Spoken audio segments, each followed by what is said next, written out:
नमस्कार दर्शकों, स्वागत है आपका आईबीपी न्यूज में। मैं हूं आपके साथ मुनीश कुमार मल्होत्रा। इस वक्त की बड़ी खबर उत्तर प्रदेश के जनपद लखीमपुर खीरी से आ रही है। जी हां, आपको बता दें कि जिस तरीके से आप सभी जान रहे हैं कि लोकसभा चुनाव का बिजुल बज चुका है, जिसको लेकर के सभी पार्टियां अपने अपने प्रत्याशी का जोर आजमाने के लिए हर क्षेत्र व हर संभव प्रयास कर रहे हैं। वहीं आपको बता दें कि जिस तरीके से भाजपा व सपा हर क्षेत्र में जाकर के अपने प्रत्याशी को मजबूत करने के लिए वहां पर अपनी पार्टी को वोट देने की अपील कर रहे हैं, जिसकी श्रेणी में बसपा भी आज लखीमपुर पहुंची। आपको बता दें, लखीमपुर खीरी पहुंची बसपा सुप्रीमो मायावती। लखीमपुर खीरी में आज बहुजन समाज पार्टी की सुप्रीमो मायावती ने खीरी और धौरारा के बसपा के प्रत्याशियों के समर्थन में जनसभा को संबोधित किया है। जनसभा के संबोधन के दौरान मंच से बसपा सुप्रीमो मायावती ने कांग्रेस, समाजवादी पार्टी और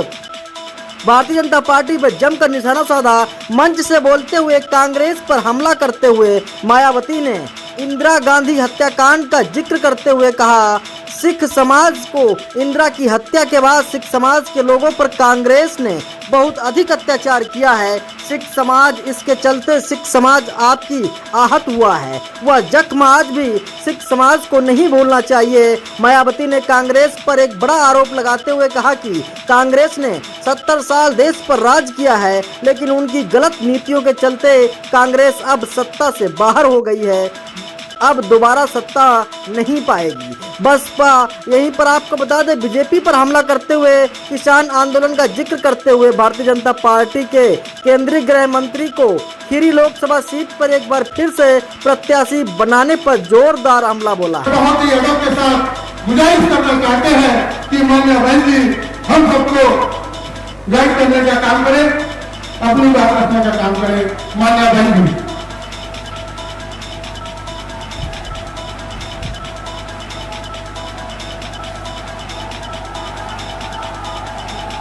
बीएसपी की इस चुनावी जनसभा में इकट्ठा हुए पार्टी के सभी छोटे बड़े पदाधिकारी एवं कार्यकर्तागण, आज आप लोग देश में व जहां आपके उत्तर प्रदेश स्टेट में भी लोकसभा के लिए हो रहे आम चुनाव में अपनी पार्टी के उम्मीदवारों के समर्थन में यहाँ मुझे सुनने के लिए इकट्ठा हुए हैं, तो उसके लिए मैं आप सभी लोगों का हार्दिक दिल से आभार प्रकट करती हूँ। वैसे आप लोगों को ये मालूम है कि हमारी पार्टी कांग्रेस, बीजेपी व अन्य किसी भी विरोधी पार्टी के साथ, अन्य किसी भी विरोधी पार्टी तथा गठबंधन आदि के साथ मिलकर नहीं, बल्कि अकेले ही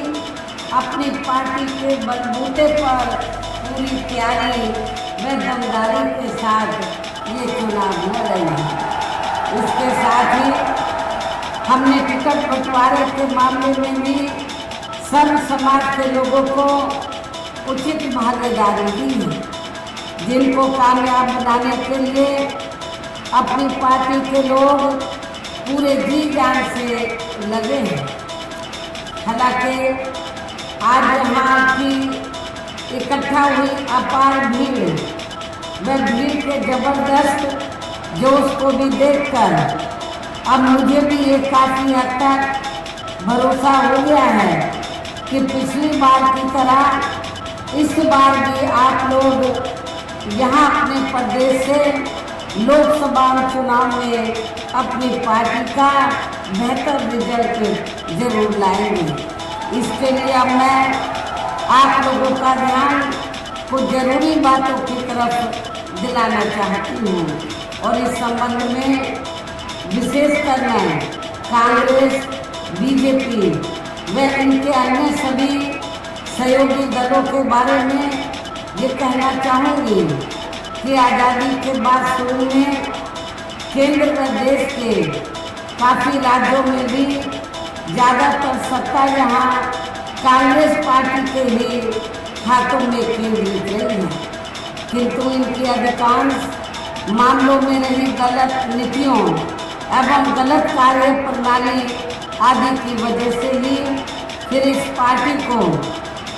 केंद्र में काफ़ी राज्यों की भी सत्ता से बाहर होना पड़ा है तथा यही स्थिति इनकी सहयोगी पार्टियों की भी बनी रही है, जिसके कारण ही फिर पिछले कई वर्षों से बीजेपी व इनके सहयोगी दल केंद्र एवं काफ़ी राज्यों की भी सत्ता में काबिज हो गए हैं, लेकिन इनकी भी ज़्यादातर रही जातिवादी, पूंजीवादी, संकीर्ण, सांप्रदायिक व द्वेषपूर्ण नीतियों एवं कार्य प्रणाली आदि से तथा इनकी कथनी व करनी में भी काफ़ी अंतर होने की वजह से अब ऐसा लगता है कि इस बार ये पार्टी भी यानी कि भारतीय जनता पार्टी भी केंद्र की सत्ता में आसानी से वापस आने वाली नहीं है, बशर्ते यदि ये चुनाव इस बार फ्री एंड फेयर होता है तथा आम चर्चा के मुताबिक वोटिंग मशीनों में भी कोई गड़बड़ी आगे नहीं की जाती है। और वैसे भी इस बार चुनाव में इनकी कोई भी पुरानी एवं नई चल रही नाटकबाजी, जुमलेबाजी व गारंटी आदि काम में आने वाली नहीं है, क्योंकि अब देश की जनता काफ़ी हद तक इस बात को समझ चुकी है कि इनकी पार्टी ने अब तक देश के विशेषकर गरीबों, कमजोर तबकों, मध्यम वर्गीय एवं अन्य मेहनतकश लोगों को जो इन्हें अच्छे दिन दिखाने के असंख्य प्रलोभन भरे वायदे किए हैं तथा अनेकों हवाई व कागजी गारंटी आदि भी दी है, तो उनका जमीनी हकीकत में अभी तक इन्होंने लगभग 1/4 हिस्सा कार्य भी पूरा नहीं किया है, बल्कि इसके स्थान पर इनका ज़्यादातर समय व ताकत भी या इनके अपने चहेते रहे बड़े बड़े पूंजीपतियों व धंधा सेठों को ही ज़्यादा से ज़्यादा मालामाल व धनवान आदि बनाने में तथा उन्हें हर स्तर पर छूट देने व बचाने में ही लगी हुई है, जिनकी अधिकांश आर्थिक सहयोग से ही ये पार्टी व अन्य पार्टियां भी अपना संगठन चलाती हैं तथा चुनाव आदि भी लड़ाती हैं, जिसका काफ़ी कुछ खुलासा बॉन्ड की आयु से भी हो जाता है। इसके साथ ही अब ऐसा लगता है कि कांग्रेस पार्टी की तरह ही बीजेपी ने भी केंद्र की तमाम सरकारी जांच एजेंसियों का ज़्यादातर राजनीतिकरण ही कर दिया है। इसके अलावा देश के किसान वर्ग भी वर्तमान बीजेपी की सरकार ने शुरू से ही अपनी विभिन्न समस्याओं को लेकर काफ़ी ज़्यादा दुखी व परेशान रहे हैं और अभी भी, जबकि यूपी में 4 बार हमारी पार्टी की रही सरकार ने उनके हितों का भी हर स्तर पर विशेष ध्यान रखा है। आप लोगों को ये मालूम है कि जब यूपी में बीएसपी के नेतृत्व में सरकार बनी है तो हमारी पार्टी की सरकार ने तो जो किसान भाई हैं तो उनको समय से खेती करने के हमने सस्ते साधन उपलब्ध कराए और उनकी फसल का भी उचित दाम हमारी सरकार ने दिया है। लखीमपुर खीरी में वैसे तो पूरे यूपी में किसान भाई काफ़ी बड़ी तादाद में है,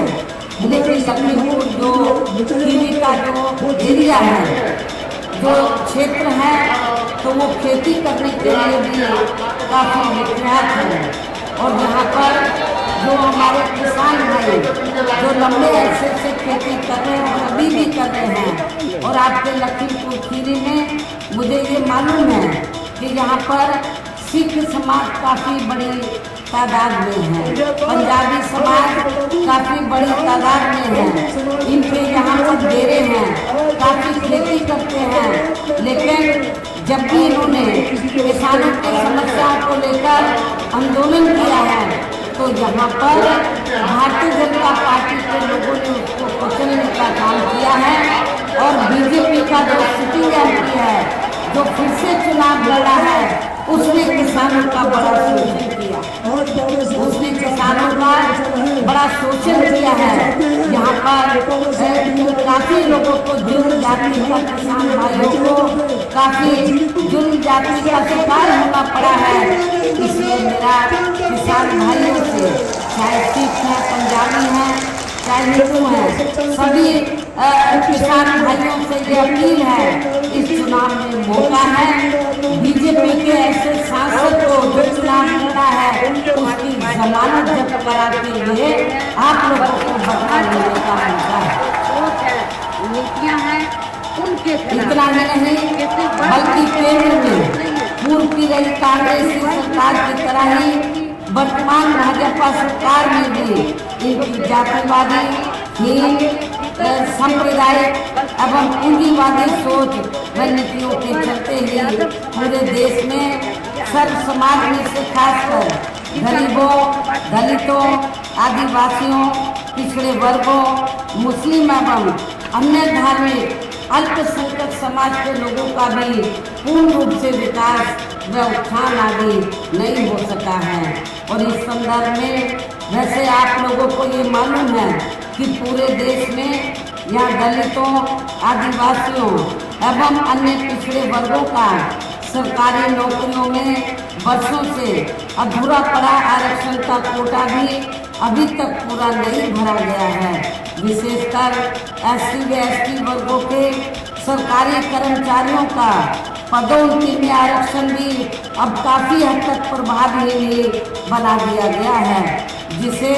जब सपा यहाँ पावर में थी तो समाजवादी पार्टी की सरकार ने पूर्ण रूप से खत्म कर दिया था। साथ ही केंद्र व राज्यों में भी विरोधी पार्टियों की रही सरकारों ने इन सभी वर्गों को प्राइवेट सेक्टर में आरक्षण दिए जाने की व्यवस्था किए बिना ही इनकी सरकारों के ज़्यादातर सरकारी कार्य अब प्राइवेट सेक्टर के जरिए ही इनके बड़े बड़े पूंजीपतियों व धन्ना सेठों आदि को ही दिए जाने के कारण अब इनको पूरे देश में आरक्षण का बहुत कम ही लाभ मिल पा रहा है। इसी प्रकार इनका अन्य और मामलों में भी शोषण व उत्पीड़न आदि होना अभी तक भी बंद नहीं हुआ है। इनके साथ साथ मुस्लिम व अन्य धार्मिक अल्पसंख्यक समाज के लोगों की भी हालत हर स्तर पर या काफ़ी ज़्यादा खराब व दयनीय बनी हुई है। इतना ही नहीं, बल्कि पिछले कुछ वर्षों से केंद्र में अधिकांश राज्यों में भी बीजेपी व RSS की सरकारों के चलते हुए अब इनका विकास व उत्थान आदि होना भी काफ़ी हद तक बंद सही हो गया है। आए दिन इन पर यानी कि मुस्लिम समाज और अन्य धार्मिक अल्पसंख्यक समाज के लोगों पर मुस्लिम, सिख, ईसाई, पारसी व बौद्ध आदि और इनमें भी खासकर मुस्लिम समाज के लोगों के ऊपर आए दिन खासकर हिंदुत्व की आड़ में हो रही जुर्म जाति भी यहाँ काफ़ी ज़्यादा चरम सीमा पर पहुँच चुकी है। इनके साथ साथ अपर कास्ट समाज में से विशेषकर गरीब लोगों की भी हालत हमें कोई खास अच्छी नज़र नहीं आती है। इनकी गलत कृषि नीतियों के कारण किसान वर्ग भी आए दिन आंदोलन बना रहता है। साथ ही इनकी गलत आर्थिक नीतियों की वजह से देश की अर्थव्यवस्था पर भी इसका काफ़ी बुरा प्रभाव पड़ा है, जिससे यहाँ विशेषकर छोटे एवं मध्यम वर्गीय व्यापारी वर्ग भी काफ़ी ज़्यादा दुखी व परेशान हैं। और अब केंद्र में पूर्व की रही सरकारों की तरह ही वर्तमान भाजपा सरकार में भी यहाँ पूरे देश में गरीबी, बेरोजगारी एवं महंगाई आदि भी लगातार काफ़ी ज़्यादा बढ़ रही है। देश में हर स्तर पर फैला भ्रष्टाचार भी अभी तक खत्म नहीं हुआ है। साथ ही अपने देश की सीमाएं भी अभी तक पूरे तौर से सुरक्षित नहीं हैं, ये भी बड़ी चिंता की बात है। ऐसे में अब आप लोगों को देश में हो रहे लोकसभा चुनाव में कांग्रेस, बीजेपी व इनकी सहयोगी पार्टियों को भी केंद्र की सत्ता में आने से जरूर रोकना है, जिनकी गलत नीतियों व गलत कार्य प्रणाली आदि को आप लोग काफी हद तक आजमा भी चुके हैं। ऐसी स्थिति में, ऐसी खराब स्थिति में अब ये विरोधी पार्टियां इस चुनाव में भी किस्म किस्म के साम, दाम, दंड भेद आदि अनेकों हथकंडे इस्तेमाल करके केंद्र की सत्ता में आने की पूरी कोशिश में लगी हैं, जिनसे अपनी पार्टी के लोगों को हर स्तर पर काफ़ी ज़्यादा सावधान रहना है। और इस मामले में विरोधी पार्टियां अपने अपने पक्ष में हवा बनाने के लिए खासकर मीडिया, ओपिनियन पोल व सर्वे आदि का जो बड़े पैमाने पर इस्तेमाल कर रही हैं, तो उससे भी अपनी पार्टी के लोगों को बिल्कुल भी गुमराह नहीं होना है। इसके साथ ही विरोधी पार्टियों के विभिन्न रूपों में जारी किए गए इनके हवाई व प्रलोभन भरे चुनावी घोषणा पत्रों एवं वायदों आदि के बहकावे में भी अपनी पार्टी के लोगों को कतई नहीं आना है, जिन्हें ये पार्टियां चुनाव खत्म होने के बाद ज़्यादातर अमल में नहीं लाती हैं और अब जिन पर से देश की जनता का अधिकांश विश्वास ही उठ गया है। यही खास वजह है कि हमारी पार्टी किसी भी चुनाव में अपनी पार्टी का कोई भी चुनावी घोषणा पत्र आदि जारी नहीं करती है। वैसे भी हमारी पार्टी किसी भी मामले में कहने में बहुत कम बल्कि कार्य करके दिखाने में ही ज़्यादा विश्वास रखती है। और इस बात का सबसे बड़ा सबूत यह है कि उत्तर प्रदेश में 4 बार हमारी पार्टी के नेतृत्व में रही सरकार ने चुनाव में अपनी पार्टी के बिना कोई जारी किए गए चुनावी घोषणा पत्र के ही प्रदेश में आम जनहित में काफ़ी कुछ ऐतिहासिक कार्य करके दिखाए हैं, जिनकी अब देश में अधिकांश पार्टियों की सरकारें काफ़ी नकल भी कर रही हैं। जबकि इस मामले में हमारी पार्टी का यह कहना है कि यदि इन पार्टियों के स्थान पर केंद्र में हमें अपनी पार्टी की सरकार बनाने का मौका मिलता है, तब फिर हमारी पार्टी की बनी सरकार केंद्र में यहाँ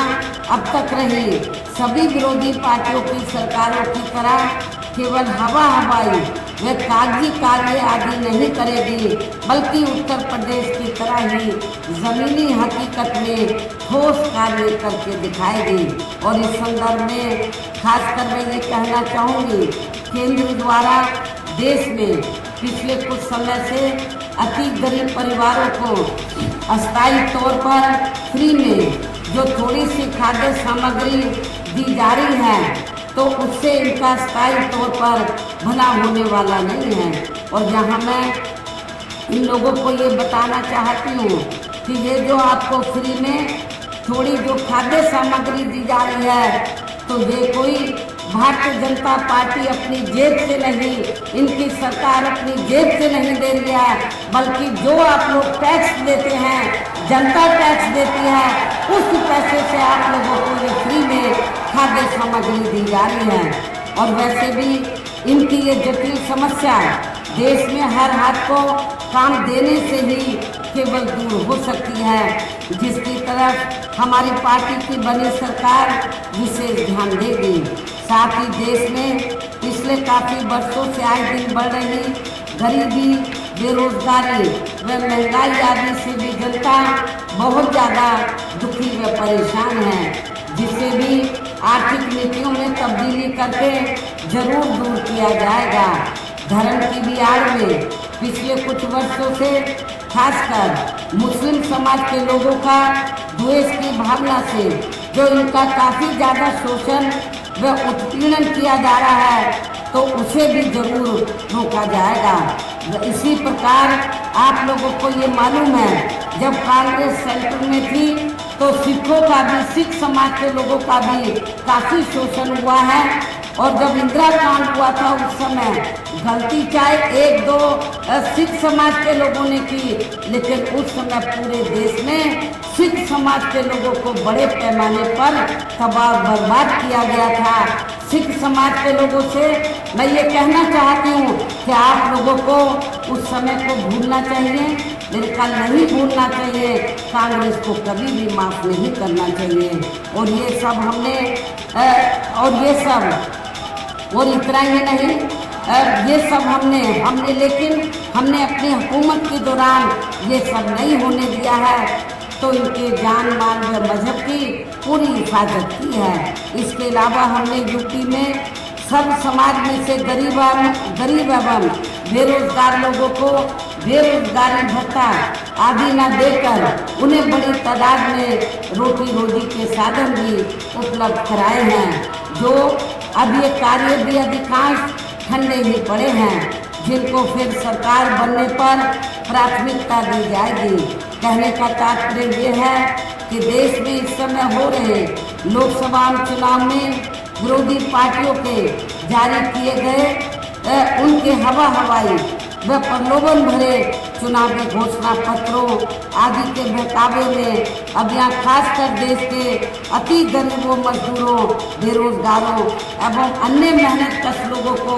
बिल्कुल भी नहीं आना है। और अब इन्हें ऐसी सभी विरोधी पार्टियों को हर हालत में केंद्र की सत्ता में आने से जरूर रोकना है, जिनकी कथनी व करनी में काफ़ी अंतर्गाह है तथा जिन्हें ये लोग वर्षों से आजमा भी चुके हैं। ऐसे में अब मेरा यही कहना है कि आप लोगों को अपने खुद के व अपने प्रदेश व क्षेत्र तथा देश के भी हित में अपने वोटों को यहाँ कांग्रेस, बीजेपी व अन्य विरोधी पार्टियों को न देकर केवल अपनी एकमात्र हितैषी पार्टी बहुजन समाज पार्टी को ही देना है, जो ये पार्टी उत्तर प्रदेश की तरह ही केंद्र में भी अपनी पार्टी की सरकार बनने पर फिर पूरे देश में यहाँ अपनी पार्टी की सर्वजन हिताय व सर्वजन सुखाय की नीतियों पर आधारित ही सरकार चलाएगी। इसके साथ साथ केंद्र से जुड़ी आपके क्षेत्र की जो भी यहाँ स्थानीय समस्याएं होंगी तो उन्हें भी फिर दूर करने का हर संभव पूरा प्रयास किया जाएगा। साथ ही यहाँ गरीबों, मजदूरों, बेरोजगारों, कर्मचारियों, किसानों, छोटे व्यापारियों एवं अन्य मेहनतकश लोगों के हितों का भी विशेष ध्यान रखा जाएगा। सर्व समाज में से खासकर दलितों, आदिवासियों, पिछड़े वर्गों, मुस्लिम व अन्य धार्मिक अल्पसंख्यक समाज के लोगों के विकास एवं उत्थान के साथ साथ हर स्तर पर इनकी सुरक्षा आदि के लिए भी सख्त कदम उठाए जाएंगे। और तभी फिर यहाँ वास्तव में अपने देश के महान संतों, गुरुओं व महापुरुषों में भी विशेषकर महात्मा ज्योतिराव फूले, श्री छत्रपति शाहू जी महाराज, श्री नारायण गुरु, बाबा साहब डॉक्टर भीमराव अम्बेडकर एवं मान्यवर श्री कांशीराम जी आदि का अधूरा रहा सपना जरूर साकार हो सकता है, जिनको यूपी में हमारी पार्टी की रही सरकार द्वारा हर स्तर पर पूरा आदर सम्मान दिया गया है। इन्हीं खास बातों के साथ ही अब मेरा देश व आपके स्टेट के भी हित में, आपके क्षेत्र के भी हित में यही कहना है कि हमारी पार्टी ने यहाँ जिनको भी लोकसभा के लिए चुनाव के मैदान में उतारा है, हमारी पार्टी ने यहाँ जिनको भी लोकसभा के लिए चुनाव के मैदान में उतारा है, हमने आपके यहाँ खीरी लोकसभा की सीट से श्री अंशय कालरा को जो पंजाबी समाज से ताल्लुक बिल्कुल आपको बता दें बड़ी और है खबर IBP न्यूज पर आप देख रहे हैं, जहां पर दूसरी तरफ समाजवादी पार्टी पर हमला बोलते हुए कहा कि बहुजन समाज पार्टी यादव समाज के लोगों के खिलाफ नहीं है, बल्कि समाजवादी पार्टी की नीतियों के खिलाफ है, जिसको लेकर के बसपा सुप्रीमो मायावती ने सभी पार्टियों पर हमला बोलते हुए उनकी बुराइयां करते हुए जिस तरीके से वो नजर आई हैं, वहीं आपको बता दें जब लखीमपुर पहुंची तो वहां पर बसपा प्रत्याशी व कार्यकर्ताओं में एक जोश देखा गया। IBP न्यूज के लिए ब्यूरो रिपोर्ट लखीमपुर खीरी उत्तर प्रदेश। मैदान में उतारा